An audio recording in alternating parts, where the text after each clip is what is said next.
అయిపోతారు. బేసిక్గా అదాని అనేవాడు సెకీతో ఒప్పందం కుదుర్చుకున్నాడు. సెకీ అనేటువంటి రాష్ట్ర ప్రభుత్వంతో ఒప్పందం కుదుర్చుకుంది. ₹2.49 కంటే ఎవడన్నా తక్కువకి ఇస్తానంటే కొంటది రాష్ట్ర ప్రభుత్వం ఆ రోజునే. మనం ఎప్పుడైనా కుంభకోణం అంటే ఏమనాలి?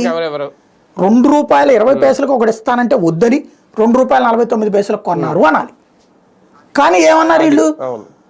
ఏదో రాష్ట్రంలో ₹2.35 ఇస్తున్నాడు, గుజరాత్లోనో రాజస్థాన్లోనో, వాడి దగ్గర 49 పైసలు పెట్టుకుంటామంటే కుంభకోణం అంటారు. రాజస్థాన్ ప్రొడక్షన్ పక్కన ఉంటుంది, ఆడికి ఇక్కడ ప్రొడక్షన్ లాంగ్ ఉంటుంది.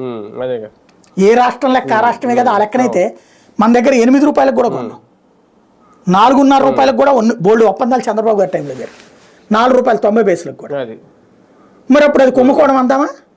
అంటలేదు కదా. భవిష్యత్ అవసరాల కోసం తీసుకున్నాం అంటున్నాం కదా. మనకి ఏది కావాలంటే దాన్ని పొగుడుతాం, అద్భుతం అంటాం. ఏది వద్దనుకుంటే దాని గురించి దొంగ కథనాలు రాస్తాం.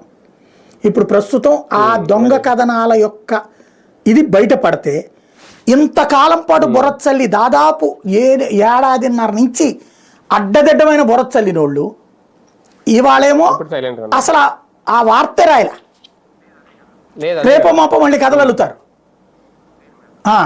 అదాని విషయంలో చంద్రబాబు నాయుడు ఏం చేస్తున్నాడు అని వెంటనే సోషల్ మీడియా వాళ్ళందరూ ఏం చేస్తున్నారని రాస్తారు. మళ్ళీ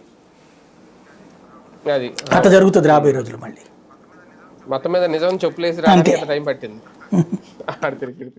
రైట్, చూద్దాం. మొత్తానికి సెకీతో ఒప్పందం ఒక రకంగా సక్రమ